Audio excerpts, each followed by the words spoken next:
Hello everyone, welcome back to my YouTube channel. आशा करता हूँ सभी स्वस्थ होंगे। तो लास्ट टाइम हमने हमारी पीएचपी की क्लास थी, तो वहाँ पे बेसिकली हमने अलग अलग टाइप की कंसेप्ट पढ़ लिए थे। जैसे लास्ट टॉपिक हमने पढ़ा था स्टैटिक स्कोप क्या होता है, बेसिकली टाइप ऑफ स्कोप। जब हम फंक्शंस पढ़ते हैं तो वहाँ पे जो हमारे वेरिएबल्स होते हैं तो उनको हम एक्सेस करते हैं, तो एक्सेस करने के कितने टाइप के स्कोप रहते हैं तो उसके बारे में हमने पढ़ लिया था। तो हमारे पास जो आज नेक्स्ट टॉपिक बनता है वो बनता है हमारे पास वेरिएबल फंक्शन। कि वेरिएबल फंक्शंस क्या होते हैं, हम उनको कैसे यूज़ करते हैं, क्या उनका मेन मोटिव होता है। देखो यहाँ पे सिंपल मैंने लिखा है कि जब भी हम वेरिएबल के नाम के आगे फंक्शन ब्रेसिस यूज़ करते हैं तो वो क्या करता है, बेसिकली उस नाम के फंक्शन को कॉल कर देता है। तो इस टाइप के जो फंक्शन होते हैं इनको हम क्या बोलते हैं, वेरिएबल फंक्शन बोलते हैं।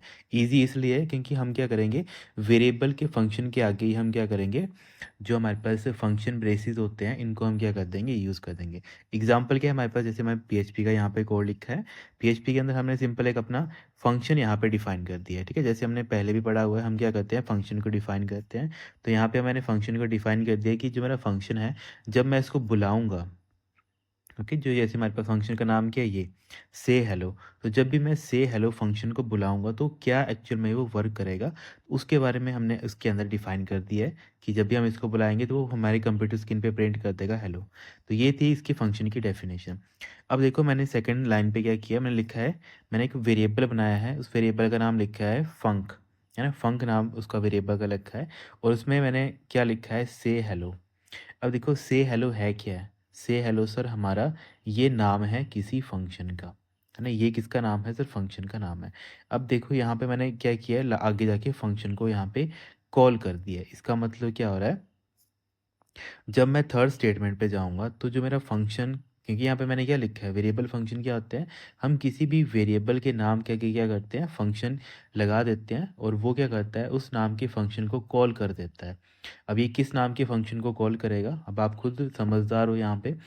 जब मैंने लिखा है कि हम क्या कर रहे हैं, फंक्शन को कॉल कर रहे हैं, क्योंकि देखो यहाँ पे वेरिएबल मेरे पास फंक्शन था, ओके। और इसको मैंने क्या किया, अब इसको मैंने यहाँ पे कॉल कर दिया। तो जैसे जैसे मैंने इसको कॉल किया, इसके अंदर कौन सी वैल्यू है, तो सर इसके अंदर वैल्यू है से हेलो वाली। और से हेलो एक्चुअल में क्या है, तो सर से हेलो जो है हमारा, ये एक हमारा फंक्शन है। तो ऑटोमेटिकली ये फंक्शन कहाँ चला जाएगा, यहाँ पे चला जाएगा। और इसके अंदर क्या लिखा है हमने, तो सर इसके अंदर बस कुछ नहीं लिखा है, आपने एक प्रिंट करवाया है, उसका नाम क्या है, हेलो। तो कंप्यूटर स्क्रीन पे क्या आ जाएगा हमारे पास, यहाँ पे लिखा हुआ हेलो, हमारा यहाँ पे लिखा हुआ आ जाएगा। तो ये ऐसी क्वेश्चन होती है जो एग्जामिनर आपसे पूछता है।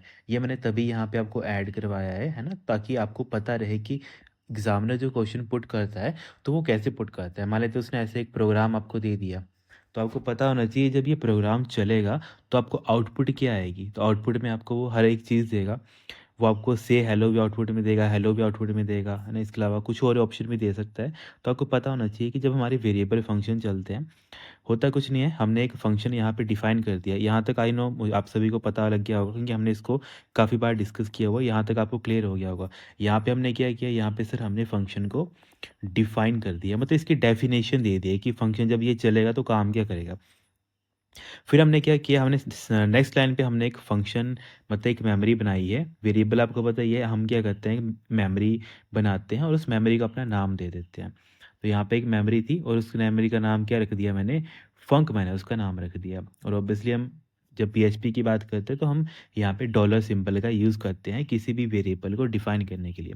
और फंक नाम के फंक्शन के अंदर मैंने क्या लिखा हुआ है, या फिर किस चीज़ को मैंने राइट किया हुआ, मैंने लिखा हुआ है से हेलो को मैंने यहाँ पे लिखा हुआ है। तो ऐसे करके मैंने इसको लिखा है। देन मैंने नेक्स्ट लाइन पे क्या लिखा है, नेक्स्ट मैंने एक चीज़ मतलब लिखी यहाँ पे, मैंने बोला कि जो हमारे पास मेमोरी है, मेमोरी कौन सी है, मेमोरी सर हमारे पास फंक नाम की जो ये मेमोरी है, इस मेमोरी को मैंने क्या कर दिया, इस मेमोरी को मैंने एक तरीके से फंक्शन कॉल कर दिया है। तो जैसे मैंने इसको फंक्शन कॉल किया है तो ये अब पीएचपी ऑटोमेटिकली समझ जाएगा कि इसके अंदर, इस मेमोरी के अंदर कोई एक ऐसा शब्द है जिस शब्द का कोई ना कोई हमारे पास फंक्शन बना होगा। तो ये फंक्शन मेमोरी के अंदर से हेलो देखेगा, फिर ये पूरे प्रोग्राम में ढूंढेगा, पूरे प्रोग्राम में ढूंढेगा कि से हेलो कहाँ पे लिखा है आपने। तो आप उसको वो मिल जाएगा कि आपने उसको कहाँ पे लिखा है, तो आपने उसको यहाँ पे लिखा है, ये आ गया आपका से हेलो। तो जैसे ये यहाँ पे पहुँच गया तो आपको पता है जैसे आप किसी फंक्शन के पास पहुंच जाते हो, तो जैसे फंक्शन चलना स्टार्ट हो जाता है तो इसके अंदर जो भी लिखा होता है वो क्या करता है, उसको एग्जीक्यूट करता है। तो इसके अंदर ज़्यादा कुछ नहीं लिखा है, इसके अंदर सिंपल एक लाइन लिखी है कि आप कंप्यूटर स्क्रीन के ऊपर प्रिंट कर दो हेलो। तो इसका मतलब है हमारे जो कंप्यूटर स्क्रीन होगा हमारी, वहाँ पे हमें क्या प्रिंट होके आएगा, वहाँ पे हमें प्रिंट होके आ जाएगा हेलो। ओके, तो ये क्या बन जाएगी, आपकी आउटपुट बन जाएगी। तो देखो समझाने का मतलब ये है कि हम वेरिएबल के थ्रू भी किसी फंक्शन को हम एग्जीक्यूट करवा सकते हैं। अगर हम किसी वेरिएबल के अंदर या फिर किसी मेमोरी के अंदर किसी फंक्शन का नाम लिख दें और हम उस वेरिएबल को फंक्शन कॉल, मतलब उस वेरिएबल के आगे हम फंक्शन की जो हमारे पास जो ब्रेसेस होते हैं या फिर जो फंक्शन के जो सिंबल्स होते हैं, इनको अगर हम यूज़ कर लें तो ऑटोमेटिकली हमारा जो पीएचपी है वो समझ आता है कि आपकी मेमोरी के अंदर आपने एक फंक्शन को आपने जिस जब भी आपने पीएचपी का प्रोग्राम बनाया होगा तो वहाँ पे आपने एक फंक्शन डिफाइन किया होगा। तो उस डेफिनेशन की आपने इन्फॉर्मेशन यहाँ पे लिखी होगी। तो जैसे हमने यहाँ पे लिखा तो इसने ऑटोमेटिकली हमारे प्रोग्राम के अंदर ढूंढा, ढूंढने पर उसको मिल गया एक मेरा फंक्शन था जिसका नाम था से हेलो। तो इसने ऑटोमेटिकली इसको क्या कर दिया, एग्जीक्यूट कर दिया। इस टाइप के फंक्शंस को हम क्या बोलते हैं, वेरिएबल फंक्शन हम इसको बोल देते हैं। ये थोड़ा एडवांस लेवल में आते हैं, पर इम्पोर्टेंट इसलिए है क्योंकि ना एक बार एग्जामिनर ने यही क्वेश्चन दिया था, यही एग्जाम्पल उसने दिया था और यहाँ पे 4 ऑप्शन दिए थे। फर्स्ट ऑप्शन दिया था आउटपुट में क्या आएगा, उसने वही ऑप्शन दिया था आपका हेलो आउटपुट में आएगा। सेकंड उसने दिया था आपका से हेलो आउटपुट में आएगा। थर्ड उसने ऑप्शन दिया था कि आपका जो हेलो और से दोनों इकट्ठा आएगा, हेलो से हेलो आउटपुट में आएगा। और फोर्थ लिखा था इसने नन ऑफ दीज। तो इस टाइम पे आपको पता होना चाहिए आपकी आउटपुट क्या आएगी, यहाँ पे सर हमारा हेलो यहाँ पे आउटपुट में आएगा। जब तक आपको पता नहीं होगा ये किस टाइप की फंक्शन है तब तक आप उसको उसका राइट आंसर दे ही नहीं पाओगे। तो कल को इन फ्यूचर किसी वेरिएबल के आगे आप ये सब चीज़ें देखोगे तो आपको पता लग जाएगा कि हम किसके बारे में डिस्कस कर रहे हैं, कि सर हम यहाँ पे वेरिएबल फंक्शन के बारे में डिस्कस कर रहे हैं। देन हमारे पास कुछ ऐसे फंक्शंस आते हैं, इनको हम बोल देते हैं एनोनिमस फंक्शंस। तो यहाँ पे वही टॉपिक है, एनोनिमस फंक्शंस क्या होते हैं। तो मैंने वही लिखा है कि कुछ ऐसे फंक्शंस होते हैं जो बिना नाम का फंक्शन होता है, जो वेरिएबल में स्टोर होता है, सिंपल वो मतलब है। एग्जाम्पल क्या हुआ हमारे पास, एग्जाम्पल ले लेते हैं हम। जैसे मैंने पीएचपी का यहाँ पे प्रोग्राम बनाया, यहाँ पे मैंने सिंपल एक वेरिएबल बनाया स्क्वायर, उसके अंदर मैंने एक पूरा का पूरा फंक्शन यहाँ पे लिख दिया। ओके, तो वही लिखा है कि बिना नाम का फंक्शन होता है, कि उस फंक्शन का कोई नाम नहीं होता है। क्योंकि हमने जब फंक्शन के बारे में पढ़ा था तो मैंने क्या बोला था कि हम क्या करते हैं, फंक्शन कीवर्ड लिखते हैं, उसके आगे हम कोई ना कोई फंक्शन का नाम देते हैं। जैसे हमने यहाँ पे भी एक नाम दिया है, क्या नाम दिया हमने, से हेलो यहाँ पे नाम दिया है। तो हम क्या करते हैं, बेसिकली किसी भी फंक्शन का यहाँ पे क्या करते हैं, नाम देते हैं। तो अनोनिमस फंक्शंस क्या होते हैं, कुछ ऐसे फंक्शन जिनका नाम ही नहीं होता है, उन उस टाइप के फंक्शंस को क्या बोला जाता है, उनको हम एनोनिमस फंक्शन हम उसको बोल देते हैं। तो यहाँ पे देखो स्क्वायर आ गया, स्क्वायर के अंदर मतलब अंदर हमने क्या किया, फंक्शन को एक तरीके से स्टोर कर लिया है। तो यहाँ पे फंक्शन आ गया, फंक्शन के अंदर जो भी वो एक्शन परफॉर्म करेगा वो यहाँ पे हमने इसको लिख दिया। मतलब सिंपल बोलने का मतलब है कि एक हमारी मेमोरी हमने एक बनाई होगी, उस मेमोरी के अंदर, अब देखो मेमोरी कौन सी है आपके पास, क्या नाम है मेमोरी का, तो सर मेमोरी का नाम है हमारे स्क्वायर मेमोरी। तो यहाँ पे आ जाएगी हमारे पास स्क्वायर। और स्क्वायर मेमोरी के अंदर हमने क्या किया है, स्क्वायर मेमोरी के अंदर हमने पूरा का पूरा जो फंक्शन है वो हमने स्टोर किया हुआ है ना। इसका मतलब है कि इसके अंदर क्या होगा, फंक्शन और यहाँ पे $n, देन यहाँ पे पूरा का पूरा जो स्टेटमेंट है कि यहाँ पे रिटर्न n मल्टीप्लाई बाई, मतलब आप ये समझ लो कि इस मेमोरी के अंदर ये सारी की सारी चीज़ क्या है, लिखी गई है। ओके, ये बोलने का मतलब है। अब इसमें क्या होगा, जब आप क्या करोगे, आपने क्या लिखा, आपने लिखा एको स्क्वेयर 4। सब देखो आपने कुछ नहीं लिखा, आपने सिंपल जो आपका वेरिएबल था आपने क्या किया, उसको कॉल किया। आपने बोला कि जो आपका वेरिएबल है उसके अंदर आपकी वैल्यू 4 आपने पास कर दी। तो जैसे आपने वैल्यू 4 यहाँ पे पास की तो होगा क्या, सबसे पहले स्क्वेयर को देखा जाएगा कि स्क्वायर है कहाँ पे है, स्क्वायर जो आपका है वो है कहाँ पे है। तो स्क्वायर देख ढूंढ लिया जाएगा, स्क्वायर यहाँ पे है। अच्छा स्क्वायर यहाँ पे है और स्क्वायर के अंदर क्या है, अंदर हमने किसी फंक्शन को डिफाइन किया है और उस फंक्शन के अंदर हमने सिंपल यहाँ पे एक वैल्यू मांगी थी, जो वैल्यू मैंने यहाँ पे प्रोवाइड कर दी है। क्योंकि ये अनोनिमस फंक्शन है, इसका कोई नाम नहीं है, तो हम क्या कर रहे हैं, with the help of variable उसको क्या करवा रहे हैं, एग्जीक्यूट करवा रहे हैं। क्योंकि फंक्शन की डेफिनेशन हमने कहाँ लिखी है? हमने सर फंक्शन की जो डेफिनेशन है वो हमने कहाँ लिखी है? हमने वो वेरिएबल के अंदर लिखी है, या फिर सिंपल बोलूँ वो हमने इनसाइड वेरिएबल लिखी है।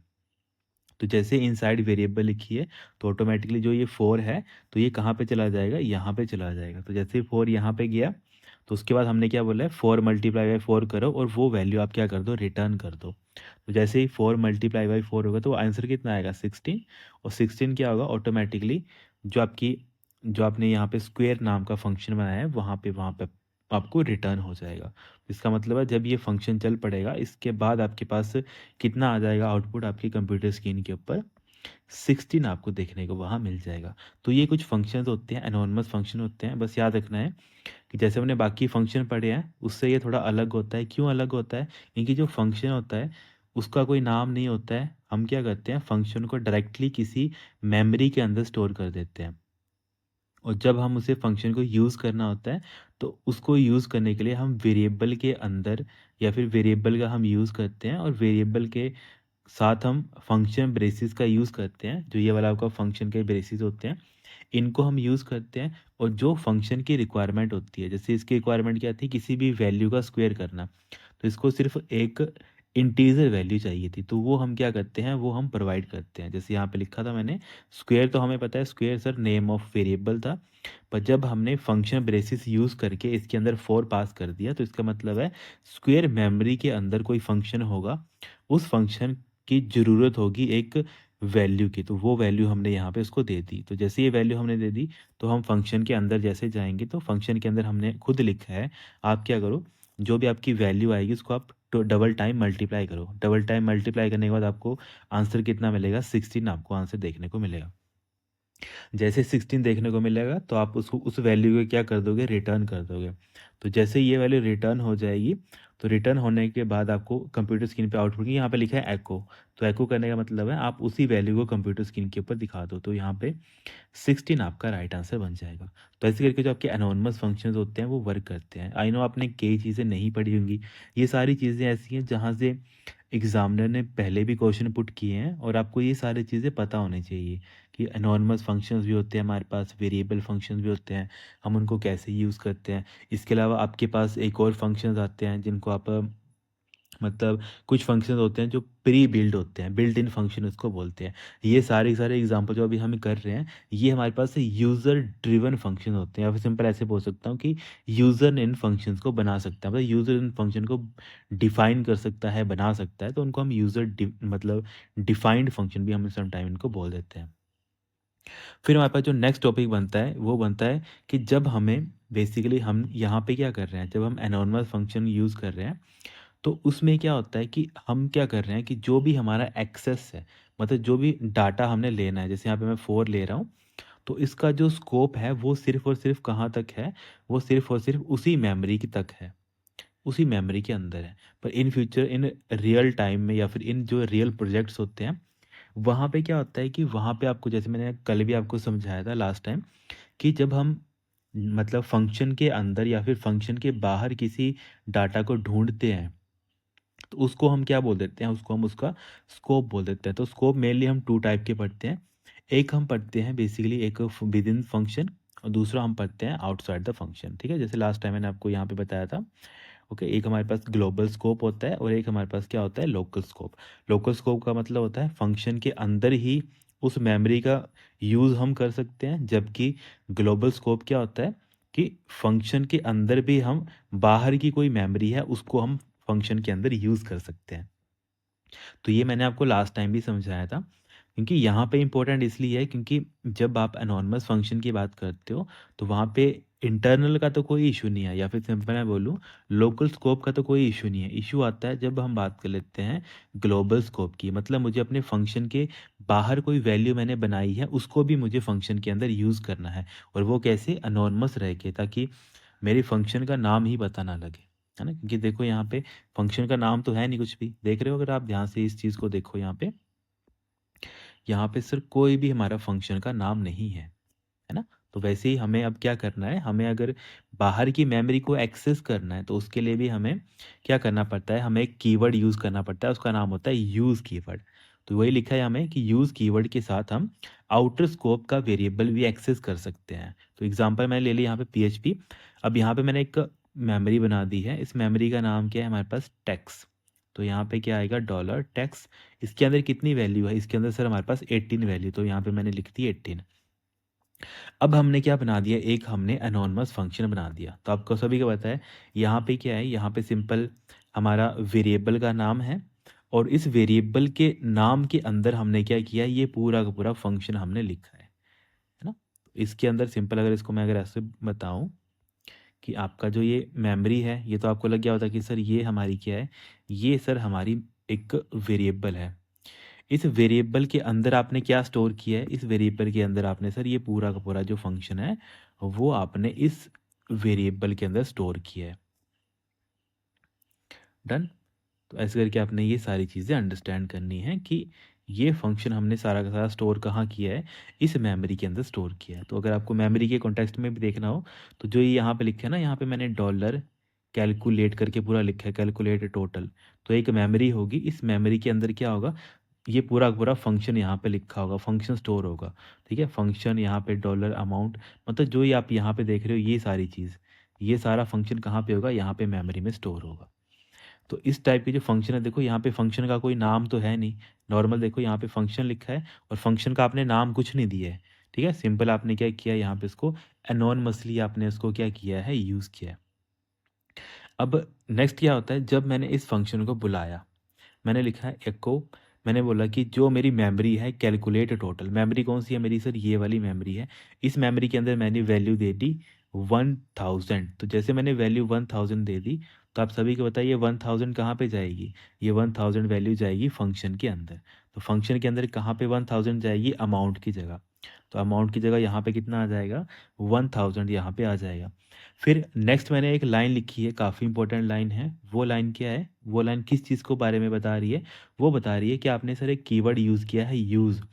यूज़ के साथ आपने लिखा है डॉलर टैक्स। इसका मतलब है ये हमें क्या बताने का काम कर रहा है कि आपका एक मेमोरी आपने बाहर बनाई है, बाहर इन द सेंस कि आपकी पहुंच से बाहर है, कि आपका जो जितना आपका मेमोरी का एक्सेस है, उस मेमोरी के एक्सेस से बाहर एक मेमोरी है, उसको आप यहाँ पे यूज़ कर सकते हो। तो यूज टेक्स्ट, इसका मतलब है टेक्स्ट नाम की मेमोरी है। तो टेक्स्ट नाम की मेमोरी सर यहाँ पे है, आपने इसको देख लिया है ना, क्योंकि आपके फंक्शन से बाहर है तभी हम इसको क्या बोलते हैं, इसको हम आउटर स्कोप बोलते हैं, या फिर इन जनरल इसको हम ग्लोबल मेमोरी भी हम इसको बोल देते हैं।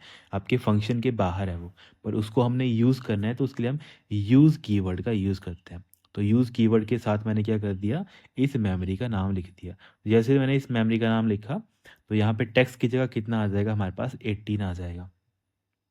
अब अमाउंट की वैल्यू हमें मिल गई, टैक्स की वैल्यू हमने बाहर से ले ली। अब यहाँ पे सिंपल लिखा है, एक कैलकुलेशन की है अमाउंट, तो अमाउंट कितना है यहाँ पे, अमाउंट सर हमारे पास 1000 है। 1000 प्लस फिर से यहाँ पे क्या आ जाएगा, अमाउंट की वैल्यू कितना है यहाँ पे 1000, फिर इसको मल्टीप्लाई कर रहे हैं हम किसके साथ, टैक्स के साथ। टैक्स की वैल्यू कितनी है यहाँ पे जो हम पब्लिकली यूज़ कर रहे हैं, या फिर ग्लोबल मेमोरी जो हम यूज़ कर रहे हैं, तो वो 18 है। तो 18 यहाँ पे आ जाएगा, डिवाइडेड बाय यहाँ पे 100। तो जब ये कैलकुलेशन हम परफॉर्म करेंगे तो सिंपल कैलकुलेशन है, आप डबल ज़ीरो से डबल ज़ीरो मतलब कैंसिल आउट कर दोगे, तो कितना आ जाएगा आपके पास 1000 प्लस आपका 180, तो ये कितना बन जाएगा आपके पास 1180। तो जब आपका ये पूरा का पूरा एग्जीक्यूट हो जाएगा और जब ये वैल्यू रिटर्न करेगा, तो रिटर्न क्या करेगा आपको 1180। तो आपको कंप्यूटर स्क्रीन के ऊपर क्या देखने को मिल जाएगा, ठीक है, यहाँ पे थोड़ा मैंने ज़्यादा ही वो कर दिया है। तो कंप्यूटर स्क्रीन के ऊपर आपको क्या देखने को मिल जाएगा, कंप्यूटर स्क्रीन के ऊपर आपको देखने को मिल जाएगा 1180। ये बताने का मेन मोटिव क्या होता है, क्योंकि जब आप नॉर्मली अनोनस फंक्शन यूज़ करते हो तो उसका जो किसी भी डाटा को यूज़ करने का जो स्कोप होता है वो लोकल होता है, पर इन फ्यूचर अगर आप रियल टाइम एग्जांपल की बात करते हो तो आपको पता है कि सम टाइम कुछ जो डाटा होता है वो हमें बाहर से भी यूज़ करना पड़ता है, तो उसको हम ग्लोबल या फिर आउटर स्कोप हम बोलते हैं। जैसे यहाँ पे टैक्स 18 यहाँ पे क्या है, ये सर हमारा आउटर स्कोप है, जो हमारे फंक्शन के अंदर नहीं है, क्योंकि आपका फंक्शन तो ये है, ठीक है, इसके अंदर नहीं है, इसके वो बाहर है। तो इसके बाहर है और फिर भी आपको फंक्शन के अंदर यूज़ करना है, तो उसके लिए आपको कौन-सा कीवर्ड यूज़ करना पड़ता है, आपको यूज़ कीवर्ड आपको यूज़ करना पड़ता है। यूज़ कीवर्ड के साथ आप उसको क्या करते हो, जो भी वेरिएबल है उसको आप यहाँ पे नाम लिख देते हो, ताकि पीएचपी समझ पाता है कि आप इस मेमोरी को जो कि बाहर डिफाइन है, आप उसको भी क्या कर रहे हो, यहाँ पे यूज़ कर रहे हो फंक्शन के अंदर।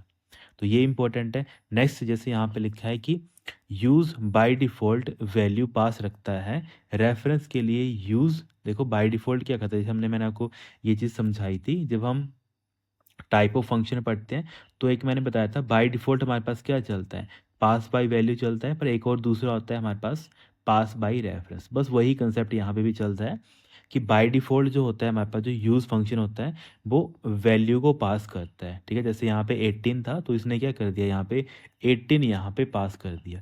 पर इसका दूसरा तरीका भी होता है, अगर मुझे 18 की मेमोरी देनी थी, अब 18 की मेमोरी क्या है, मतलब 18 कहीं न कहीं तो हमारी मेमोरी में स्टोर है ना? इसका नाम क्या है हमारे पास, डॉलर टेक्स्ट, ये मैंने अपना नाम दिया है, पर एक्चुअल में जो कंप्यूटर इसको समझेगा, तो कंप्यूटर को पता होगा टेक्स्ट नाम की जो मेमोरी है, उसका एड्रेस मान लेते हैं 1001 है। ओके, ये तो बस अपनी मैंने सहूलियत के लिए टेक्स्ट, मतलब जो 100 मेमोरी थी, इसका नाम मैंने टेक्स्ट यहाँ पे लिख दिया है, ताकि मैं जब भी यूज़ करूँ तो मुझे पता है मैं इस मेमोरी को यूज़ कर रहा हूँ। और इसके अंदर वैल्यू कितनी है, यहाँ पे 18 यहाँ पे वैल्यू है। तो वही है, अगर मुझे एड्रेस देना है तो उसके लिए मुझे यहाँ पे एम्परसेंड सिंबल, जो एंड का सिंबल होता है, वो यूज़ करना पड़ता है। और अगर मुझे नॉर्मल वैल्यू देनी है, तो नॉर्मल तो जैसे हमने पास बाय वैल्यू और पास बाय रेफरेंस के बारे में पढ़ा था, जस्ट वैसे ही यहाँ पे ये कंसेप्ट पूरा चलता है ना? तो आई नो थोड़ा आपको कॉम्प्लेक्स भी लग रही होंगी चीज़ें, पर आप 1-2 बार चीज़ें देखेंगे, एनालाइज़ करेंगे, समझेंगे, तो आपको ये सारी चीज़ें ऑटोमैटिकली ही क्लियर हो जाएँगी। फिर हमारे पास नेक्स्ट एक इम्पोर्टेंट चलता है एरो फंक्शन। ये बेसिकली आपको वहीं देखने को मिलेगा जब आप पीएचपी के 7.4 प्लस या फिर इसके जो ऊपर के जो वर्ज़न है, सिंपल बोलूँ तो पीएचपी का जो 7.4 वर्ज़न है, वहाँ से लेके आगे जो भी आने वाले पीएचपी के वर्ज़न हैं, वहाँ पे एक कांसेप्ट यूज़ होता है एरो फंक्शन का। मान लेते हैं कि ये बोलते हैं कि सर हमें बार-बार ना यूज़ करके नहीं लिखना है। ओके, तो उसके लिए क्या यूज़ किया जाता है, एरो फंक्शन का यूज़ किया जाता है। आजकल प्रैक्टिकल लाइफ में भी यही यूज़ किया जाता है, जब आप पीएचपी वगैरह में कोड करोगे और अगर आपको बाहर के वेरिएबल को यूज़ करना है, जैसे मैंने यहाँ पे एग्जांपल लिया ना, टेक्स्ट को आपको यूज़ करना है, तो इसके लिए आप किसका यूज़ करोगे, एरो फंक्शन का यूज़ करोगे। तो वही लिखा है, ये हमारे पास मतलब शॉर्ट होता है सिंटैक्स में, और ऑटोमेटिकली आउटर स्कोप वेरिएबल को एक्सेस कर लेते हैं, ठीक है? और ये इंपॉर्टेंट मैंने लिख दिया है कि यहाँ पे हम यूज़ जो हमारे पास कीवर्ड होता है उसका हम यूज़ नहीं करते हैं, ठीक है? देखो यूज़ कीवर्ड है और यूज़ जो मैं दूसरा बोल रहा हूँ कि हम इसका यूटिलाइज़ नहीं करते हैं। देन यहाँ पे एग्ज़ाम्पल आ गया, पीएचपी वही आ गया हमारे पास, ये हमारे पास आउटर वेरिएबल आ गया, मतलब हमने एक मेमोरी डिफ़ाइन कर दी है, उसके अंदर डाटा 18 है। फिर यहाँ पे सिंपल वही लिखा है हमने, एक वेरिएबल का नाम, उस वेरिएबल के नाम के अंदर हमने क्या किया है, फंक्शन को स्टोर कर दिया है।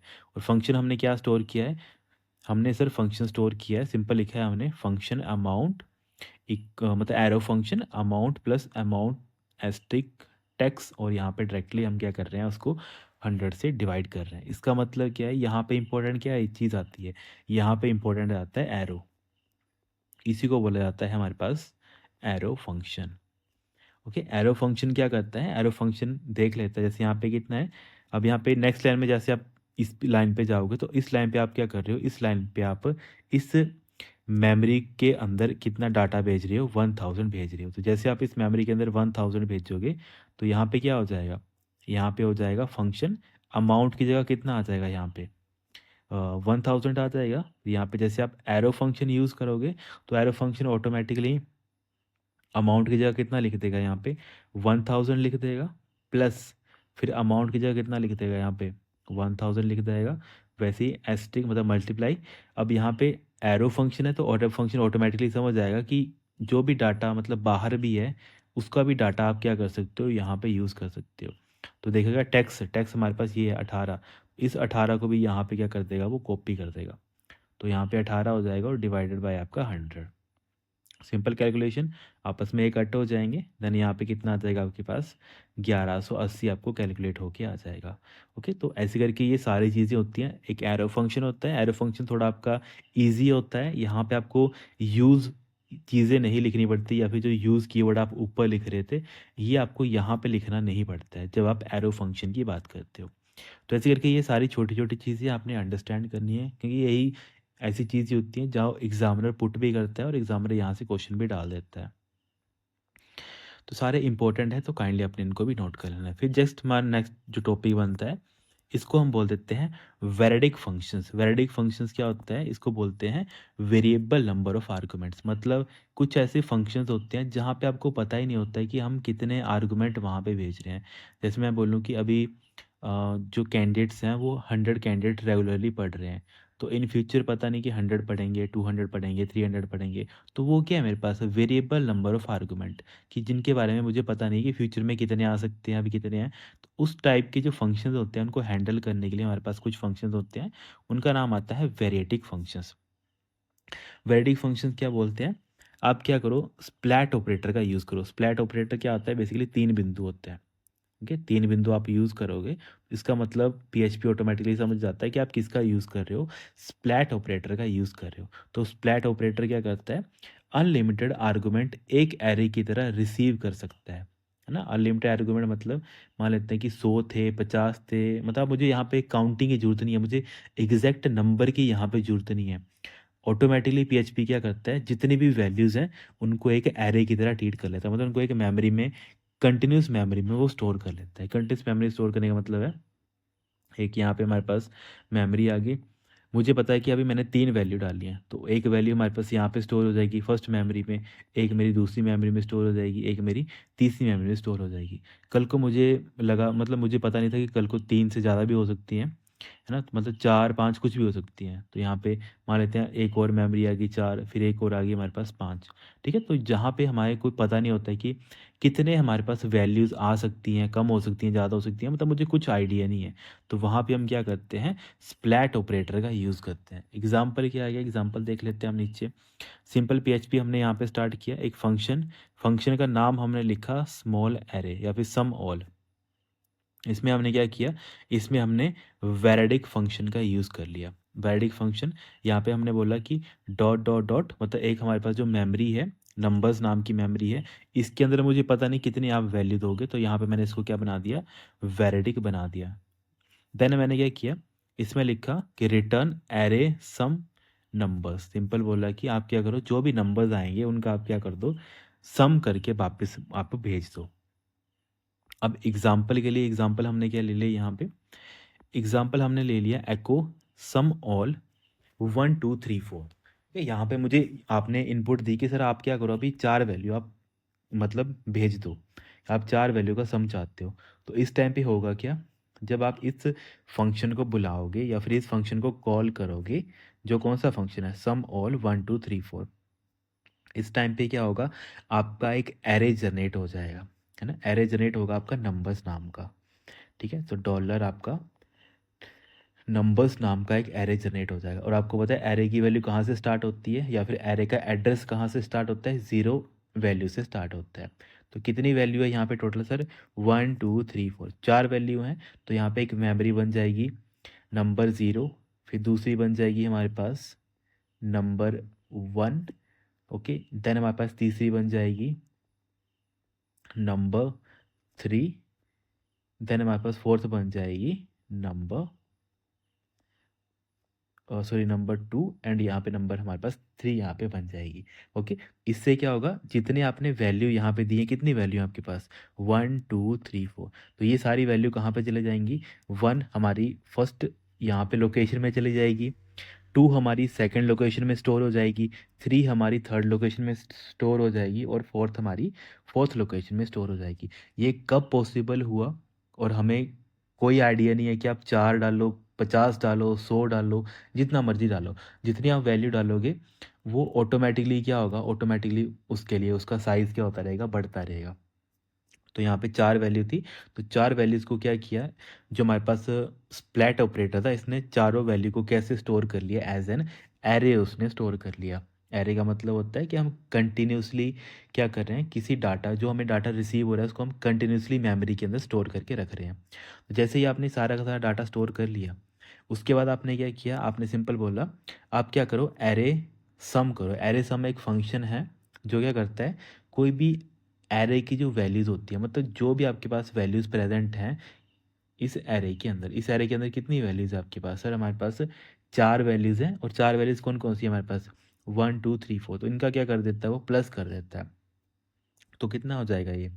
ये सर हमारे पास मतलब 3, 3, 6, 6, 4, 10 हो जाएगा। तो हमारे पास आउटपुट कितनी आ जाएगी कंप्यूटर स्क्रीन पे? आउटपुट हमारी 10 आ जाएगी। जब हमने वैल्यू दी 1, 2, 3, 4, ये वैल्यू हमारा एरे बना, एरे ने ऑटोमेटिकली इन वैल्यू को मेमोरी के अंदर स्टोर कर लिया। जैसे इन्होंने स्टोर कर लिया, उसके बाद हमने क्या बोला है कि जो भी मेमोरी के अंदर या फिर जो भी एरे के अंदर डाटा स्टोर हुआ है, उसको क्या करो, उसको आप सम कर दो। जैसे सम करेंगे तो हमें क्या आउटपुट मिलेगी? सर हमें 10 हमें आउटपुट देखने को मिल जाएगी। देन वैसे ही नेक्स्ट सेम केस जैसे हम बात कर लेते हैं, यहाँ पे कितने हैं? यहाँ पे मैंने सिर्फ 2 वैल्यू भेजी है, मैंने भेजी है 5 और 10। तो क्या होगा, 5 और 10 हमारी मेमोरी के अंदर जाके स्टोर हो जाएंगी। देन क्या होगा, सिंपल, जैसे ये स्टोर हो जाएंगी तो हमारा फंक्शन क्या करेगा आगे, उन वैल्यू को प्लस कर देगा। तो जैसे इन वैल्यू को प्लस कर देगा तो आउटपुट कितनी आएगी? 15 आपके पास आउटपुट आ जाएगी।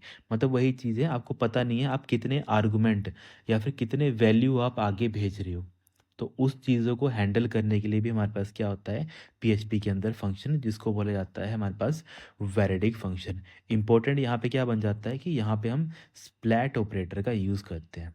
ओके, अगर हम स्प्लैट ऑपरेटर यूज़ नहीं करेंगे तो ये सारी चीज़ें हम हैंडल नहीं कर सकते हैं। तो ये भी काफ़ी इंपॉर्टेंट टॉपिक है जो एग्ज़ाम में एक बार पूछा गया था कि स्प्लैट ऑपरेटर लिखने का, या फिर मान लेते हैं कुछ नहीं एग्ज़ाम ने पूछा, सिंपल बोला कि स्प्लैट ऑपरेटर कौन सा होता है, तो एग्जाम्पल आपको पता होना चाहिए, उसमें हम 3 डॉट का हम यूज़ करते हैं। देन हमारे पास नेक्स्ट क्वेश्चन फंक्शन आता है रिकर्सिव फंक्शन। देखो रिकर्सिव फंक्शन क्या होते हैं, एक ऐसे फंक्शन होते हैं जो अपने आप को कॉल करते हैं, उनको हम क्या बोलते हैं? रिकर्सिव फंक्शन बोलते हैं। तो वो लिखा है जब फंक्शन खुद को ही कॉल करे उसे रिकर्सिव फंक्शन हम बोल देते हैं। एग्जाम्पल क्या आ गया, जैसे हम फैक्टोरियल करते हैं, अगर आप मैथ्स में आपने फैक्टोरियल पढ़ा होगा कभी, तो फैक्टोरियल में क्या होता है, फैक्टोरियल में आप किसी वैल्यू को क्या करते हो, तब तक आप उसको मल्टीप्लाई करते हो एक एक अक्षर करके जब तक आप 1 तक नहीं पहुंच जाते। जैसे मैं एग्जांपल लेता हूँ, हमारे पास 5 फैक्टोरियल, तो इसका मतलब क्या होता है 5 इंटू 4 - 1।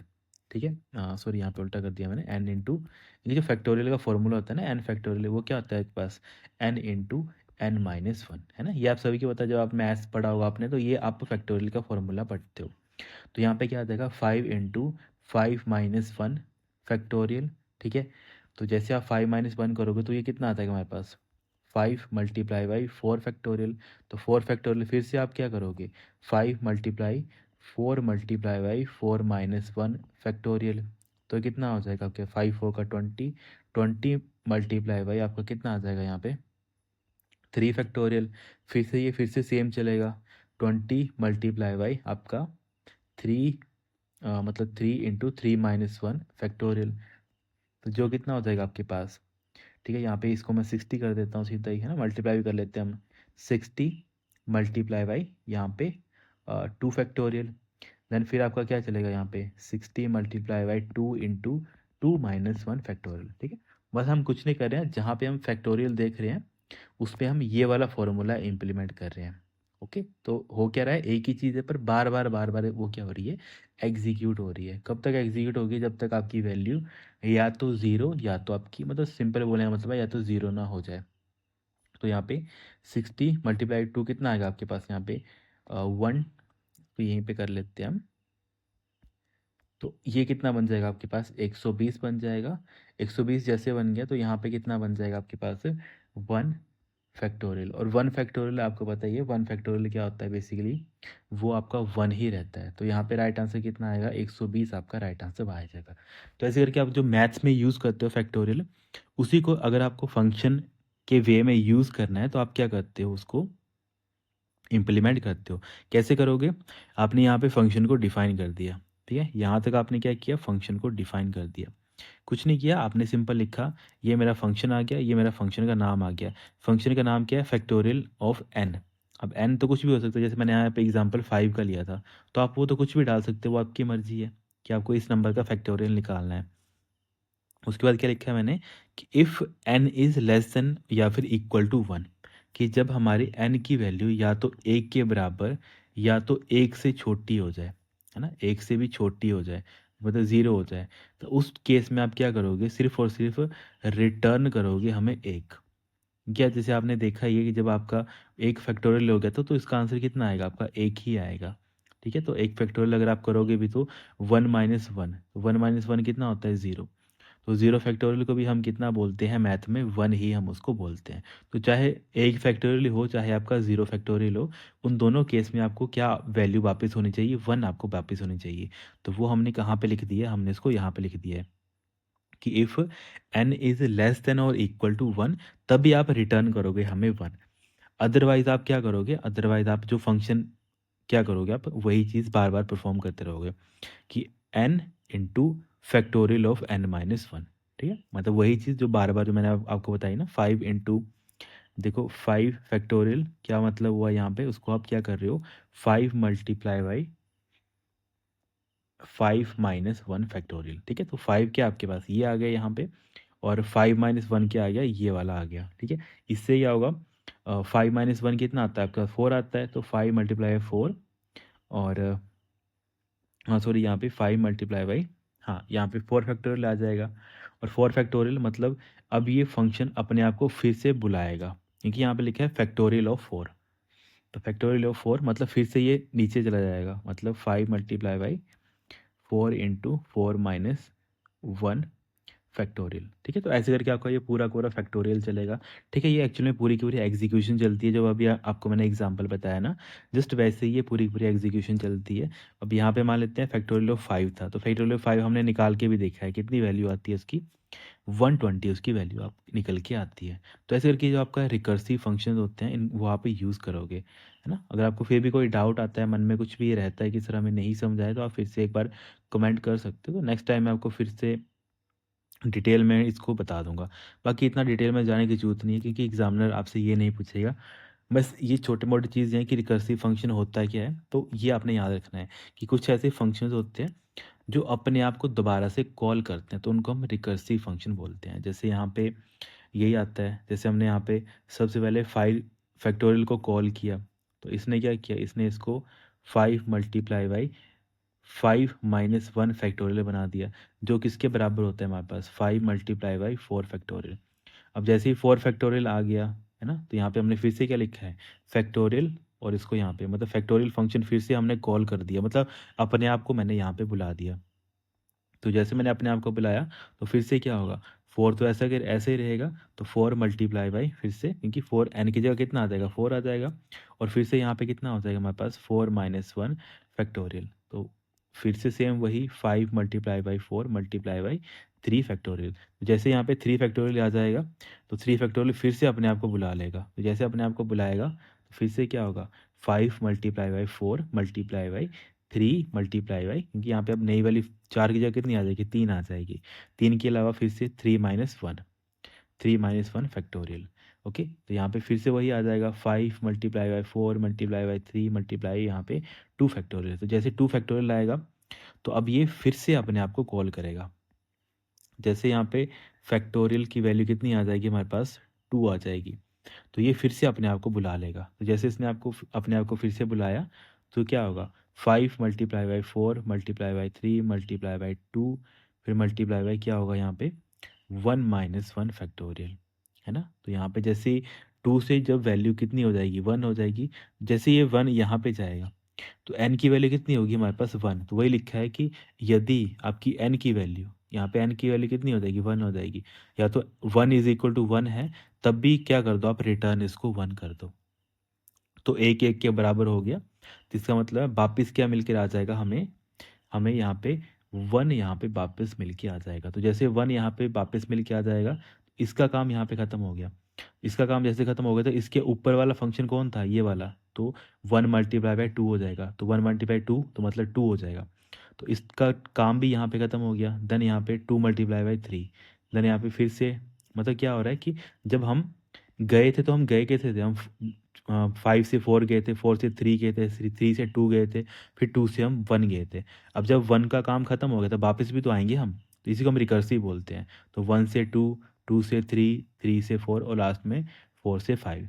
तब इन सभी को जब हम कैलकुलेट कर लेंगे, तो हमारे पास आंसर कितना निकल के आएगा, 120 हमारे पास आंसर निकल के आएगा। ओके, तो ऐसे करके जो आपका रिकर्सिव फंक्शन होता है वो वर्क करता है। ठीक है, इसको आप 1-2 बार देखो, इसको अंडरस्टैंड करो, आपको ईज़िली समझ आ जाएगा। फर्स्ट टाइम ऐसा होता है क्योंकि आपने ये सारी चीज़ें नहीं पढ़ी होती हैं और जिनका कई बार मैथ भी थोड़ा वीक होता है ना, तो उनको ये चीज़ें ईज़िली समझ नहीं आती हैं। है ना? बस आपने ट्राई करना है, मैं ट्राई करता हूँ कि जितना आपको ईज़ी हो सके, उतना ईज़ी आपको ये सारी चीज़ें बताऊँ।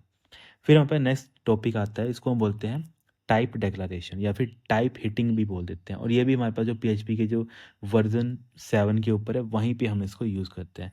होता है क्या कि पैरामीटर और जो हमारे पास रिटर्न टाइप होते हैं, उनको हम स्पेसिफाई कर सकते हैं। इसको हम बोल देते हैं टाइप डिक्लेरेशन। एग्ज़ाम्पल दे लेते हैं ताकि आप ईज़िली इस चीज़ को अंडरस्टैंड कर पाओ।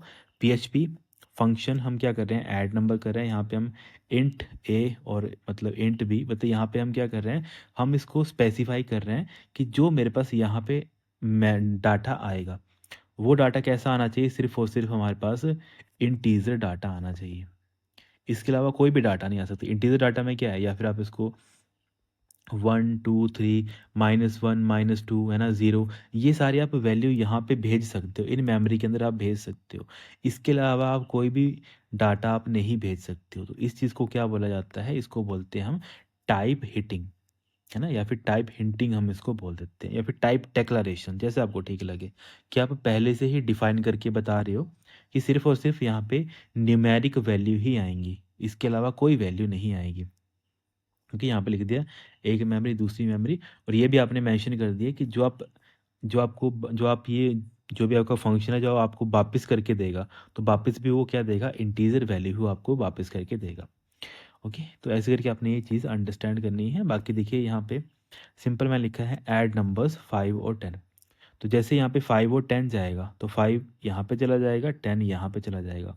ओके, तो इसका मतलब है जैसे 5 10 यहाँ पे गया, अब क्या होगा, 5 और 10 आपस में प्लस हो जाएंगे, आपकी कंप्यूटर स्क्रीन पे कितना आ जाएगा, यहाँ पे 15 यहाँ पे आ जाएगा। अब मैं दूसरा केस ले लेता हूँ, जो यहाँ पे मैंने लिखा नहीं है। दूसरा केस क्या हो सकता है, जैसे मैंने यहाँ पे कर दिया 5 की जगह मान लेते हैं मैंने कर दिया 2.5। जैसे मैंने 2.5 यहाँ पे लिख दिया, और जब ये 2.5 यहाँ पे जाने की ट्राई करेगा, इस मेमोरी के अंदर जाने की ट्राई करेगा, तो यहाँ पे ये क्या आ जाएगा, एरर आ जाएगा। ये बोल देगा टाइप फेस एरर, है ना, या फिर बोल देगा कि यहाँ पे क्या है, हमारे पास एक एरर है कि आप क्या कर रहे हो, इंटीजर मेमोरी के अंदर आप क्या कर रहे हो, आप फ्लोट वैल्यू को इंसर्ट करने का ट्राई कर रहे हो। ठीक है, इंसर्ट करने का क्या कर रहे हो, आप ट्राई कर रहे हो। जहाँ पे आपको वैल्यू देनी है 1, 2, 3 या फिर कोई भी ऐसी वैल्यू, मतलब डेसिमल वैल्यू नहीं देनी है, पर उसकी जगह आप क्या भेज रहे हो, उसकी जगह आप डेसिमल वैल्यू भेज रहे हो, तो यहाँ पे क्या आ जाएगा, आपको एक एरर आ जाएगा। तो ऐसे करके आपने चीज़ समझनी है कि टाइप डिक्लेरेशन का फ़ायदा क्या होता है। ये फ़ायदा तब होता है कि जब आपको किसी फंक्शन से एक पर्टिकुलर टाइप पे ही आउटपुट चाहिए। अगर आपको इंटीजर चाहिए तो इंटीजर आउटपुट मिलेगी, अगर आपको फ्लोट चाहिए तो आप फ्लोट भी वहाँ पे डिक्लेयर कर सकते हो। तो ये इंपॉर्टेंट टॉपिक है, तो काइंडली इसको भी आपने नोट करना है कॉपी के अंदर। ओके, बाकी टाइप स्ट्रिप टाइपिंग इतना इंपॉर्टेंट नहीं था, क्योंकि ये मैंने देखा नहीं है कि आपके किसी एग्ज़ाम में आया हुआ है। ओके, ये बेसिकली ग्रेजुएशन के एग्ज़ाम में आता है, तो इसको आप स्किप कर सकते हो। बाकी हमारे पास नलेबल टाइप्स है, तो इसका भी इम्पोर्टेंट नहीं है, ये भी आपके एग्ज़ाम में नहीं पूछा जाएगा। ये इतना इम्पोर्टेंट नहीं है, ये बेसिकली अगर आपको हायर लेवल को एग्ज़ाम होता तब मैं आपको बोलता कि हाँ, ये आप यहाँ पे नोट कर लो। फिर नेक्स्ट हमारे पास जो टॉपिक बनता है इम्पोर्टेंट, वो बनता है हमारे पास बिल्ट इन और यूज़र डिफाइंड फंक्शन में क्या फ़र्क होता है। जितने भी अभी तक हमने ऊपर देखे, वो सारे के सारे किसके एग्ज़ाम्पल थे हमारे सर, यूज़र डिफाइंड फंक्शन के। आप क्या कर रहे हो, उसको डिफाइन कर रहे हो अपने अकॉर्डिंग। और कुछ फंक्शन होते हैं जो हमारे पास पीएचपी के अंदर पहले से बने बनाए फंक्शन होते हैं, तो उनको हम क्या बोल देते हैं, उनको हम बिल्ट इन फंक्शन बोल देते हैं। तो जस्ट मैंने यहाँ पे सिंपल 2-3 एग्जांपल लिए हैं। एक हमारे पास स्ट्रिंग लेंथ फंक्शन होता है, एक हमारे पास एरे सम, जैसे अभी आपने देखा ही था कि एरे सम क्या करता है, जो भी एरे के वैल्यूज़ होती है उनको क्या करता है, ऑटोमेटिकली प्लस कर देता है, तो वो एरे सम फंक्शन आता है। फिर हमारे पास काउंट फंक्शन आता है। तो ये हमारे पास किसके एग्जाम्पल है, सारे सारे हमारे बिल्ट इन फंक्शन के एग्जाम्पल हैं। तो इन फंक्शन के जो भी क्वेश्चंस भी बनेंगे इंपॉर्टेंट, बाकी ये सारी कोई चीज़ें ऐसी होती हैं, जब मैं आपको एमसीक्यूज़ भी करवाऊँगा इस प्लेलिस्ट के साथ, तब आपको ये सारे टॉपिक्स हैं वो दोबारा से टच होंगे। तब आपने ये सारे फंक्शन मैं उस टाइम पे भी आपको बताऊँगा कि जो अगर एक होता है ना कि कुछ चीज़ें यहाँ पे रह जाती हैं, तो वो सारी चीज़ें मैं आपको वहाँ पे कवर करवा दूँगा। बाकी यहाँ पे यूज़र डिफाइंड फंक्शन क्या होता है? वही जो हम बार-बार डिफाइन कर रहे हैं फंक्शन, फंक्शन का नाम, उसके अंदर हम बाद में होता है उसको डिफाइन कर रहे हैं एक तरीके से। तो ये हमारे पास क्या होता है यूज़र डिफाइंड फंक्शन होते हैं। जो इम्पोर्टेंट है एग्ज़ाम में काफ़ी बार रिपीट हुए हैं, वो सारे के सारे फंक्शंस कौन-कौन से हैं? एक हमारे पास स्ट्रिंग लेंथ फंक्शन आता है ना? स्ट्रिंग लेंथ फंक्शन के अंदर कोई ना कोई हम स्ट्रिंग देते हैं, जैसे आप अपना नाम दे दो, कुछ भी दे दो, है ना? तो वो क्या करता है उसकी लेंथ बता देता है। जैसे मैंने यहाँ पे स्ट्रिंग लेंथ के अंदर दे दिया, मान लेते हैं इस यहाँ पे लिख दिया मैंने यहाँ पे अजय लिख दिया, सपोज़ कर लेते हैं। तो यहाँ पे मुझे आउटपुट में कितना मिलेगा, यहाँ पे मुझे 4 देखने को मिलेगा क्योंकि यहाँ पे कितने कैरेक्टर हैं यहाँ पे? सर यहाँ पे 4 हमारे पास कैरेक्टर है, तो स्ट्रिंग लेंथ ये हमें काम करता है।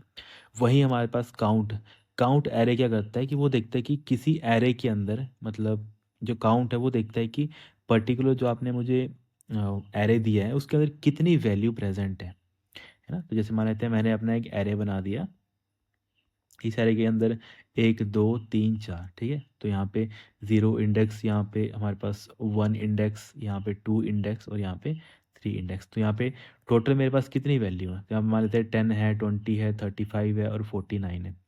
तो यहाँ पे टोटल कितनी वैल्यूज़ हैं? मतलब वही लिखा है ना एरे के एलिमेंट को गिनता है। तो कितने एरे के एलिमेंट है? सर हमारे पास 4 यहाँ पे एरे के एलिमेंट है। तो यहाँ पे कितना आएगा आउटपुट हमारे पास? 4 यहाँ पे आ जाएगा। वहीं हमारे पास इन एरे आता है, तो ये करता है, ये बेसिकली जो हमारे पास वैल्यू एरे में ये चेक करता है कि मतलब जो वैल्यू एरे में है या नहीं है, इसको चेक करने का काम कौन करता है हमारे पास? इन एरे वैल्यू और एरे। तो सिंपल बोलने का मतलब है जैसे यहाँ पे मेरा एरे के अंदर कितनी वैल्यू है? यहाँ पे मेरे पास वैल्यू है 10, 20, 35 और 49। अब मैंने यहाँ पे ये क्वेरी लगा दी या फिर ये फंक्शन लिखा इन एरे, इसके अंदर मैंने लिख दिया कि मुझे वैल्यू चाहिए आपकी 45 और 45 आपको कहाँ से ढूँढनी है? आपका इस एरे का नाम मान लेते हैं, इसका नाम है आपका स्ट्रिंग एरे इसका नाम है। तो मैंने यहाँ पे लिख दिया, इसका नाम क्या है हमारे पास डॉलर स्ट्रिंग, ओके? ये मैंने लिख दिया। अब होगा क्या? जब ये मैंने लाइन या फिर जो मैंने ये वाला फंक्शन लिखा, बिल्ट इन फंक्शन लिखा, तो ये सबसे पहले देखेगा स्ट्रिंग एरे फंक्शन या जो एरे है जो हमारे पास वो कहाँ पे है? तो वो सर यहाँ पे है। ये है वो सारा का सारा। इसके अंदर देखेगा कि 45 वैल्यू है कहीं पे। देखो 45 दिख रही है आपको? नहीं सर 45 नहीं है। तो यहाँ पे प्रिंट कर देगा कि नो वैल्यू एग्जिस्ट, ठीक है? या फिर नो वैल्यू या फिर यहाँ पे उसको बोल देगा फॉल्स। ये जो अब आप वैल्यू ढूँढ रहे हो वो आपको प्रेज़ेंट नहीं है, मतलब कोई भी वैल्यू आपको यहाँ पे नहीं मिली। मान लेते हैं वैल्यू यहाँ पे मिल जाती तो हमें बता देता है कि आपकी जो वैल्यू है वो यहाँ पे इस जो एरे है, इस एरे के अंदर आपकी वो वैल्यू प्रेज़ेंट है। देन हमारे पास नेक्स्ट आता है एरे मर्ज। एरे मर्ज क्या करता है? अगर आपको 2 अलग-अलग एरेज़ को मर्ज करना है, हाँ, जैसे एग्ज़ाम्पल ले लेते हैं कि ये सारी चीज़ें विद एग्ज़ाम्पल ही चलती हैं ताकि आप इनको ईज़िली रिलेट कर पाओ। जैसे मान लेते हैं एक एरे आपका ये है और दूसरा आपका एरे यहाँ पे ये है ना? तो चलो इसको मैं एक ही मेमोरी में बताता हूँ ताकि आपको उसको अंडरस्टैंड करने में ईज़ी हो जाए। तो मान लेते हैं एक आपका एरे था ऊपर, ठीक है? इसका नाम था आपके पास एरे, ठीक है? यहाँ पे 1 और यहाँ पे एरे आपका 2 आ गया और आपके नीचे एक आपने एक और एरे बनाया होगा। इसका नाम है सपोज़ कर लेते हैं ST0, यहाँ पे ST1 और यहाँ पे मैंने कर दिया ST2। अब इसके अंदर डाटा है हमारे पास 10, 30, 29 और दूसरे एरे के अंदर डाटा है मेरे पास 31, 25 और 96 ऐसे करके मेरे पास वैल्यू है। अब हमने क्या किया? हमने यूज़ किया एरे मर्ज फंक्शन का। तो जैसे मैंने एरे मर्ज फंक्शन का यूज़ किया तो क्या होगा? ऑटोमेटिकली ये हमारे पास अलग-अलग एरे था। ये हमारे पास अलग एरे था और ये हमारे पास अलग एरे था। अब इन दोनों को हमने क्या कर दिया? कोलैब कर दिया। तो जैसे हम कोलैब करेंगे तो ये हमारे पास कैसे बन जाएँगे? ये हमारे पास बन जाएँगे 10 30 देन 29 देन 31, 25 और हमारे पास 96। तो ये अब क्या बन जाएगा? इकट्ठा ही एक एरे बन जाएगा। ओके? तो जैसे ये सारे किस में बन जाएँगे हमारे पास एक इकट्ठा कॉमन एरे बन जाएगा और इंडेक्स इनका चेंज हो जाएगा 0, 1 यहाँ पे इंडेक्स 2, यहाँ पे इंडेक्स 3, यहाँ पे 4 और यहाँ पे 5। तो ऐसे करके आपका क्या होता है? एरे मर्ज फंक्शन काम करता है। अलग-अलग जो हमारे एरेज़ होते हैं उनको जोड़ने का बेसिकली काम करता है। बाकी इज़ सेट भी हमने देखा था स्टार्टिंग के जब हम लेक्चर पढ़ाए थे मैंने आपको, तो वहाँ पे मैंने आपको ये बताया था इज़ सेट चेक करता है कि जो वेरिएबल आपने सेट किया है वो ठीक है कि नहीं है। अगर वो येस मतलब आपने एरे सेट किया है और वो एरे ही है, तब वो उसको येस करेगा। अगर आपने एरे सेट किया है और मतलब अगर आपने एरे सेट नहीं किया है और आप इससे पूछ रहे हो कि ये एरे है कि नहीं है, तो वो बता देगा ये एरे नहीं है। है ना? तो ये आपका इज़ सेट फंक्शन करता है। बाकी इज़ नल वो बताता है कि आपने जो मेमोरी है, उस मेमोरी के अंदर कोई डाटा है कि नहीं है। है ना? कि जो आपकी वैल्यू है किसी मेमोरी के अंदर वो नल है कि नहीं है, वो बताने का काम कौन करता है? इज़ नल करता है। देन हमारे पास एक आता है फंक्शन एग्जिस्ट। ये आपका प्रैक्टिकल लाइफ में यूज़ होता है। ये बेसिकली उस चीज़ को ढूँढने का काम करता है जब आपको किसी फ़ंक्शन की डेफ़िनेशन देखनी है कि आपने फ़ंक्शन को डिफ़ाइन किया है कहीं पे कि नहीं किया है। क्योंकि विदाउट फ़ंक्शन डेफ़िनेशन वो फ़ंक्शन काम ही कैसे करेगा अगर आपने उसे डिफ़ाइन ही नहीं किया है। क्योंकि जब से हम स्टार्टिंग से मैंने आपको पढ़ाया था, तो मैंने हर बार क्या किया हमने एक चीज़ बोली है कि आपको क्या करना पड़ता है फ़ंक्शन को डिफ़ाइन करना पड़ता है। यहाँ पे आप देखो आपने क्या किया है, यहाँ पे भी सर हमने क्या किया है फ़ंक्शन को डिफ़ाइन किया है। तो विदाउट फ़ंक्शन डेफ़िनेशन आप उसको बुलाते रहो, यहाँ पे आप क्या कर रहे हो? कॉल कर रहे हो, बुला रहे हो उसको। तो जब तक आपने इसको डिफ़ाइन ही नहीं किया होगा तो इसका कोई फ़ायदा ही नहीं है, फ़ंक्शन कॉल का कोई फ़ायदा ही नहीं है। तो वही चीज़ मैंने यहाँ पे लिखी है कि फ़ंक्शन एग्ज़िस्ट क्या करता है, फ़ंक्शन डिफ़ाइंड है कि नहीं है उसको चेक करने का ये काम करता है। तो ये सारा था जब आप पीएचपी के बारे में जो भी चीज़ें हैं इंपॉर्टेंट फंक्शन के बारे में, जहाँ से एग्जामिनर आपसे क्वेश्चन पुट कर सकता है। बाकी कुछ बिल्ट इन फंक्शन जो रहेंगे वो मैं आपको एमसीक्यू के थ्रू करवाऊँगा जो इम्पोर्टेंट है। बाकी देखो ये सारी चीज़ें रिवीजन टेबल है जो हमने चीज़ें पढ़ी हैं। डिफ़ॉल्ट आर्गुमेंट क्या होता है उसको आप कैसे डिफ़ाइन करते हो, तो मतलब डॉलर के अंदर आप वैल्यू दे देते हो। पास बाय रेफरेंस के लिए आप डॉलर सिंबल का यूज़ करते हो। ग्लोबल वेरिएबल के लिए आप ग्लोबल सिंबल का यूज़ करते हो या फिर ग्लोबल कीवर्ड का आप यूज़ करते हो। स्टैटिक के लिए आप स्टैटिक कीवर्ड का यूज़ करते हो। एनोनिमस फंक्शन के लिए आप सिंपल ऐसे लिखते हो, है ना? फंक्शन का नाम नहीं आता, ठीक है? वो लिखा है कि नो नेम वेरिएबल में वो क्या होता है स्टोर होता है। वही हमारे पास एरो फंक्शन, वो आप ऐसे लिखते हो, फंक्शन के आगे आप एरो डिफाइन कर देते हो। ये ऑटोमेटिकली आउटर स्कोप को एक्सेस कर लेता है। देन हमारे पास वैलिडिक फंक्शन आता है। देखिए उसको लिखने का तरीका ये होता है और इसमें हम अनलिमिटेड आर्गुमेंट एक तरीके से यूटिलाइज कर सकते हैं। बाकी रिकर्सिव फंक्शन या फिर रिकर्शन क्या होता है, सेल्फ कॉल फंक्शन होता है। मतलब एक ऐसा फंक्शन जो अपने आप को ही बार बार क्या करता है, कॉल करता है। वही हमारे पास आता है टाइप हिटिंग। तो टाइप हिटिंग क्या करता है, ये बेसिकली आपके फंक्शन के टाइप को डिफाइन करने के लिए हेल्प करता है कि आपको जब वैल्यू आप लोगे या फिर जब आप वैल्यू आगे फॉरवर्ड करोगे किसी को भी, तो वो किस टाइप की आनी चाहिए, कि वो इंटीजर आनी चाहिए, स्ट्रिंग आनी चाहिए, है ना? तो उसको हम यूज़ करते हैं टाइप हिटिंग को। तो वही है कि ये बेसिकली पैरामीटर और रिटर्न टाइप को फिक्स करता है कि जब आप वैल्यू रिटर्न चाहते हो तो वो आपकी इंटीजर आनी चाहिए कि आपकी एक तरीके से आपकी फ्लोट आनी चाहिए या फिर स्ट्रिंग आनी चाहिए। तो वो सारी चीज़ें हम क्या कर सकते हैं, हैंडल कर सकते हैं। अब कुछ 2-3 इंपॉर्टेंट क्वेश्चन हैं जो एग्ज़ाम में पूछे गए हैं पहले भी। फर्स्ट जैसे इसका आउटपुट क्या होगा? सबसे पहले यहाँ पे इन्होंने फंक्शन बनाया था, फिर टेस्ट लिखा था, उसके आगे इन्होंने किया था static x is equal to 0, फिर इसमें इंक्रीमेंट किया था और रिटर्न कर दिया था इन्होंने, जो मेमोरी है उसको यहाँ पे रिटर्न कर दिया था। अब देखो यहाँ पे लिखा है, ये बेसिकली हमने क्या किया है, यहाँ पे फंक्शन को ऊपर डिफाइन किया है। अब फंक्शन को बुलाया कहाँ पे? बुलाया सर हमने यहाँ पे echo test dot test dot test, ठीक है? इस टाइम पे क्या होगा, इस टाइम पे जो आपकी वैल्यू है वो आपको क्या देखने को मिलेगी?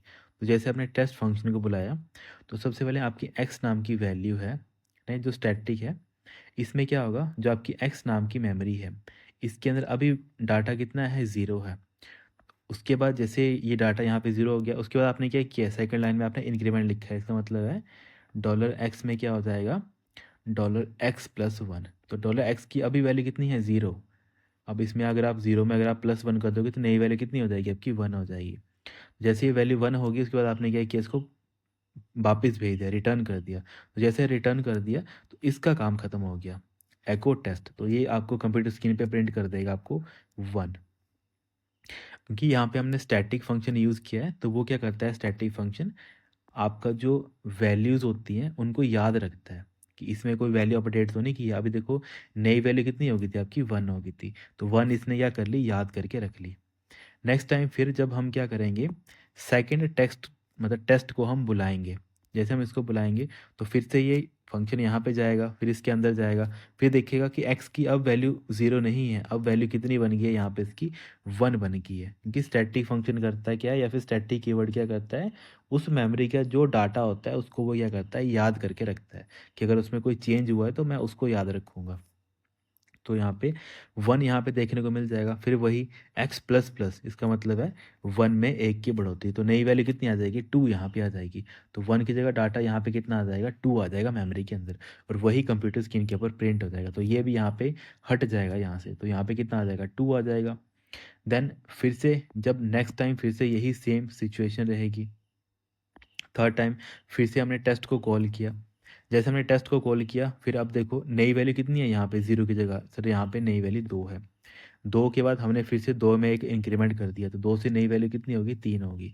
जैसे वैल्यू 3 होगी, आपने ये किया, इस वैल्यू को रिटर्न कर दिया वापस। तो जैसे आप वापस भेज दिया तो वो क्या करेगा, उसको प्रिंट कर देगा। तो यहाँ पे कितना आ जाएगा, 1 2 3 आपके पास कंप्यूटर स्क्रीन पे देखने को आ जाएगा। तो वही मैंने लिखा हुआ है कि यहाँ पे क्या बन जाएगा, 1 2 3 आंसर हो जाएगा। क्योंकि क्या क्या इंपॉर्टेंट है यहाँ पे, क्योंकि जो हमारा स्टैटिक वेरिएबल होता है वो वैल्यू को रिटेन रखता है, या फिर सिंपल बोलूँ तो वैल्यू को वो याद रखता है। तो ये क्वेश्चन एक बार एग्जाम में पूछा गया था। देन नेक्स्ट क्वेश्चन है कि इसका आउटपुट क्या होगा। फंक्शन आपको दे रखा है, फंक्शन यहाँ पे सिंपल लिखा है चेंज, और यहाँ पे वैल्यू, यहाँ पे सिंपल आपने इसको डिफाइन किया है ना। इसके आगे हम देखते हैं, यहाँ पे मैंने लिखा है $a, मतलब एक मेमोरी बनाई है जिसके अंदर वैल्यू कितनी है, 5। एक आपकी ए नाम की मेमोरी है, इसके अंदर वैल्यू कितनी है, 5। फिर आपने फंक्शन को यहाँ पे क्या कर लिया, बुला लिया है, चेंज $a। $a का मतलब है कि यहाँ पे कितनी वैल्यू आ जाएगी, 5।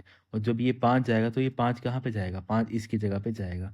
तो जैसे 5 यहाँ पे चला जाएगा, इसका मतलब है यहाँ पे क्या होगा, $var इज इक्वल टू 100। तो जैसे यहाँ पे $var इज इक्वल टू 100 है, तो इसका मतलब क्या हो जाएगा कि आपके जो 100 वैल्यू है वो क्या हो जाएगी, वो रिप्लेस हो जाएगी किसके साथ, वो आपकी 5 के साथ रिप्लेस हो जाएगी, है ना। जैसे ये 5 के साथ रिप्लेस होगी तो आपकी कंप्यूटर स्क्रीन के ऊपर आंसर कितना आएगा, आपको 5 यहाँ पे देखने को मिल जाएगा। तो कि वही यहाँ पे लिखा है कि 5 यहाँ पे राइट आंसर हो जाएगा, क्योंकि यहाँ पे पास बाई वैल्यू होता है, इसमें उस ओरिजिनल डाटा में कोई भी बदलाव नहीं होता है ना। तो ओरिजिनल डाटा में आपका कोई भी बदलाव नहीं होता है। तो यहाँ पे कितना आ जाएगा, $a यहाँ पे आ जाएगा। ये जस्ट आपका नॉलेज चेक करने के लिए क्वेश्चन पुट किया है, बाकी कुछ भी नहीं है, ज़्यादा टफ कोई क्वेश्चन नहीं है यहाँ पे। बस आपको ये देखना होता है कि आपको पास बाई वैल्यू और पास बाई रेफरेंस में कितनी क्लैरिटी है। क्योंकि देखो वहाँ पे इन द एंड लास्ट में आप क्या कर रहे हो, लास्ट में आप मेमोरी को ही क्या कर रहे हो, एक तरीके से प्रिंट कर रहे हो। जो आपने यहाँ पे मेमोरी बनाई है उसी मेमोरी को आप क्या कर रहे हो, लास्ट में प्रिंट कर रहे हो। फ़र्क तब पड़ता जब मैं यहाँ पे $a नहीं लिखता, है ना, या फिर अगर मैं यहाँ पे $a लिख भी रहा हूँ, $a यहाँ पे लिख रहा हूँ, पर यहाँ पे मैं लिख देता इसको एंड $val, तब क्या होता, तब डायरेक्टली वो इस मेमोरी को एक्सेस कर पाता। जहाँ पे 5 था वहाँ पे उसको डायरेक्टली एक्सेस पर कर पाता, और उस वैल्यू में क्या हो जाता, फिर वो चेंज कर पाता। पर यहाँ पे क्या है, हमने ओरिजिनल वैल्यू जो 5 थी, ए नाम की जो मेमोरी थी, उसकी कॉपी भेजी दूसरी मेमोरी को। उस मेमोरी का नाम क्या था हमारे पास, वैल हमारा नाम था। तो यहाँ पे भी जैसे हमने 5 यहाँ पे कॉपी भेजी, तो उसके बाद हमने क्या किया, हमने इसको तो प्रिंट करवाया नहीं, हमने प्रिंट किसको करवाया है, हमने प्रिंट जो ओरिजिनल मेमोरी थी हमने उसको प्रिंट करवाया। तो ओरिजिनल मेमोरी में कितना डाटा था, 5 था। तो ये हमें आउटपुट स्क्रीन पे देखने को मिल जाएगा। तो ये क्वेश्चन भी एग्जाम में एक बार पूछा गया था, तो यहाँ पे ऐसे आपने इसको टैकल करना था। नेक्स्ट वही सिंपल सेम एक पास बाई वैल्यू का एग्जाम्पल है, ये हमारे पास पास बाई रेफरेंस का एग्जाम्पल है। तो सेम वही कंडीशन है, यहाँ पे हमने फंक्शन को डिफाइन कर दिया है। देन यहाँ पे हमने एक मेमोरी के अंदर 5 वैल्यू यहाँ पे इंसर्ट कर दी है। फिर हमने क्या किया, इस 5 को यहाँ पे बेसिकली यूज़ किया है, और इस 5 वैल्यू का मान लेता है, ये मेरा 5 वैल्यू आ गई। इसका एड्रेस हमारे पास 1001 है ना। हमने अपने सहूलियत के लिए इसका नाम ए कर दिया था, पर जब एक्चुअल में कंप्यूटर इसको यूज़ करेगा तो उसको पता होगा आपकी जो ए नाम की जो आपने नाम दिया है इस मेमोरी को, उसका एक्चुअल एड्रेस कितना है, 1001। तो एक्चुअल एड्रेस यहाँ पे चला जाएगा 1001। तो इसका मतलब है यहाँ पे क्या आ जाएगा, 100, जहाँ पे पहले आपका 5 था, 5 की जगह नया डाटा कितना आ जाएगा, क्योंकि हमने लिखा है कि जो भी हमारे पास मैम या एड्रेस है, उस एड्रेस के अंदर आप कितना डाल दो वैल्यू, आप उसके अंदर 100 वैल्यू डाल दो। तो यहाँ पे क्या आ जाएगा, 5 यहाँ से डिलीट हो जाएगा और इसकी जगह कितना आ जाएगा, 100 यहाँ पे आ जाएगा। जैसे हमारे पास 100 आ गया, उसके बाद हमने क्या किया, इसको प्रिंट करवा दिया, इसी मेमोरी को हमने प्रिंट करवा दिया। जैसे हमने इस मेमोरी को प्रिंट करवा दिया, हमने पहले तो वैल्यू 5 वहाँ पे दिखाई थी, मतलब भेजी थी, पर जब हमने ओरिजिनल मेमोरी का ही पता दे दिया कि आप इस पे जाके अपडेट कर दो, जैसे वहाँ पे वैल्यू अपडेट होगी तो यहाँ पे आपको, जब भी आप ओरिजिनल मेमोरी को भी यहाँ पे यूज़ करोगे या फिर प्रिंट करोगे तो आपको वही वैल्यू यहाँ पे देखने को मिलेगी। तो 100 यहाँ पे आपको आउटपुट में मिल जाएगा, तो इसको बोला जाता है पास बाई रेफरेंस। तो ये सारे पॉइंट वही हैं जो कहीं ना कहीं एग्ज़ाम में पूछे गए हैं, ठीक है। तो यहीं तक थे क्वेश्चन सारे। इसके अलावा अगर आपको फिर भी कोई आपके मन में डाउट या आपके मन में क्वेरी रहती है तो काइंडली आप नीचे कमेंट करके भी पूछ सकते हो, ठीक है। ठीक है students, thank you so much, have a great day.